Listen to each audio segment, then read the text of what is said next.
ലോകമെമ്പാടുമുള്ള അടിച്ചമർത്തപ്പെട്ട രാജ്യങ്ങൾക്ക് ആവേശം നൽകിക്കൊണ്ട് അമേരിക്കൻ സാമ്രാജ്യത്വത്തിന്റെ ഭീഷണികളെ വെല്ലുവിളിച്ച് ഇറാനും ഉത്തര കൊറിയയും തമ്മിലുള്ള ബന്ധം ഒരു പുതിയ യുദ്ധസഖ്യമായി പരിണമിച്ചിരിക്കുന്നു. ഉത്തര കൊറിയൻ ഭരണകൂടം ഇറാനെ സൈനികമായും സാങ്കേതികമായും പിന്തുണയ്ക്കാൻ തീരുമാനമെടുത്തിരിക്കുന്നു എന്ന പുതിയ വാർത്തകളാണ് ഇപ്പോൾ പുറത്തുവരുന്നത്.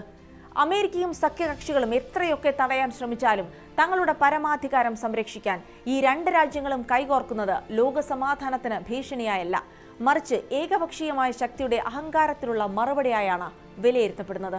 വിശദമായി നോക്കാം. സ്വാഗതം ഇൻഡെപ്തിലേക്ക്.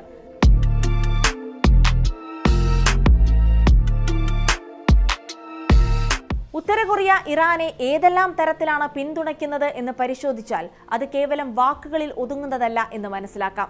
ദശാബ്ദങ്ങളായി തുടരുന്ന മിസൈൽ സാങ്കേതികവിദ്യയുടെ കൈമാറ്റം ഇപ്പോൾ അതിന്റെ പൂർണ്ണതയിലെത്തിയിരിക്കുന്നു.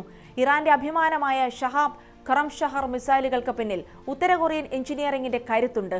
ഇപ്പോൾ പുറത്തുവരുന്ന വാർത്തകൾ പ്രകാരം ഉത്തര കൊറിയയുടെ ഏറ്റവും പുതിയ ഹൈപ്പർസോണിക് മിസൈൽ സാങ്കേതികവിദ്യയും ദീർഘദൂര ബാലിസ്റ്റിക് മിസൈൽ രഹസ്യങ്ങളും ഇറാനിലേക്ക് എത്തുകയാണെന്നാണ്. ഇത് ഇറാന്റെ പ്രതിരോധ ശേഷിയെ മറ്റൊരു തലത്തിലേക്ക് ഉയർത്തിയിരിക്കുന്നു.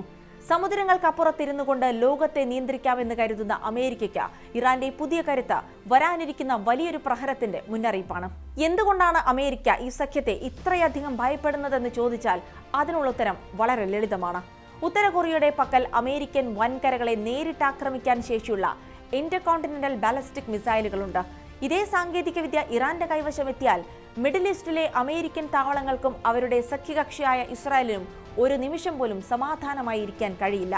ഉപരോധങ്ങൾ കൊണ്ട് ശ്വാസം മുട്ടിക്കാൻ നോക്കിയ വാഷിംഗ്ടണിന് തങ്ങളുടെ ശത്രുക്കൾ പരസ്പരം സഹായിച്ച് കരുത്തരാകുന്നത് കാണുമ്പോഴുണ്ടാകുന്ന നിസ്സഹായ അവസ്ഥയാണിവിടെ പ്രകടമാകുന്നത്.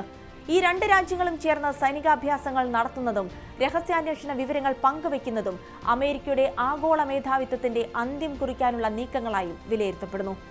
അന്താരാഷ്ട്ര മാധ്യമങ്ങൾ പുറത്തുവിട്ട റിപ്പോർട്ടുകളിൽ എടുത്തു പറയുന്ന ഏറ്റവും പ്രധാനപ്പെട്ട കാര്യം ഈ നീക്കത്തിൽ ഉത്തര കൊറിയൻ നേതാവ് കിം ജോങ് ഉൻ പുലർത്തുന്ന അതിശക്തമായ ജാഗ്രതയാണ്.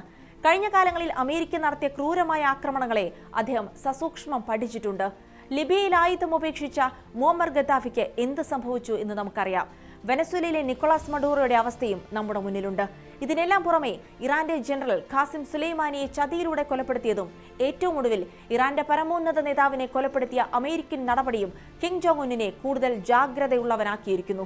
അമേരിക്കയുടെ സമാധാന ചർച്ചകളും വാഗ്ദാനങ്ങളും വെറും കെണിയാണെന്നും ആയുധം താഴെ വെച്ചാൽ രാജ്യം തകർക്കപ്പെടുമെന്നും ഇപ്പോൾ അദ്ദേഹം തിരിച്ചറിഞ്ഞിരിക്കുന്നു. അതുകൊണ്ട് തന്നെ ആണവായുധം ഉൾപ്പെടെയുള്ള പ്രതിരോധ ശക്തി എന്നത് ഒരു വിട്ടുവീഴ്ചയുമില്ലാത്ത സുരക്ഷാ കവചമായി അദ്ദേഹം നിലനിർത്തുന്നു. ഇറാനും ഇതേ പാതയാണ് പിന്തുടരുന്നത്.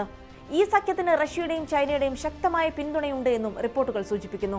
യുക്രൈൻ യുദ്ധത്തിൽ റഷ്യയെ സഹായിക്കാൻ ഇറാൻ ഡ്രോണുകളും ഉത്തര കൊറിയ ആയുധങ്ങളും നൽകിയതോടെ ഇതൊരു ആഗോള പ്രതിരോധ നിരയായി മാറിയിട്ടുണ്ട്. ഇതോടെ അമേരിക്കയുടെ ഉപരോധങ്ങൾ വെറും പാഴ്വാക്കുകളായി മാറുന്ന കാഴ്ചയാണ് ഇപ്പോഴുള്ളത്. സാമ്പത്തികമായി ഒറ്റപ്പെടുത്താൻ നോക്കുംതോറും ഈ രാജ്യങ്ങൾ തങ്ങൾക്കിടയിൽ പുതിയൊരു വ്യാപാര ശൃംഖല കെട്ടിപ്പടുക്കുകയാണ്. ഡോളറിനെ ഒഴിവാക്കിക്കൊണ്ടുള്ള പുതിയ സാമ്പത്തിക നീക്കം അമേരിക്കയുടെ സാമ്പത്തികാധിപത്യത്തെ തകർക്കാൻ പോകുന്നതാണെന്നും റിപ്പോർട്ടുകൾ പറയുന്നു. വാഷിംഗ്ടണിലെ ഭരണാധികാരികൾക്ക് ഇനി പഴയതുപോലെ ലോകത്തെ ഭരിക്കാൻ കഴിയില്ലെന്നാണ് പുതിയ സഖ്യം സൂചിപ്പിക്കുന്നത്.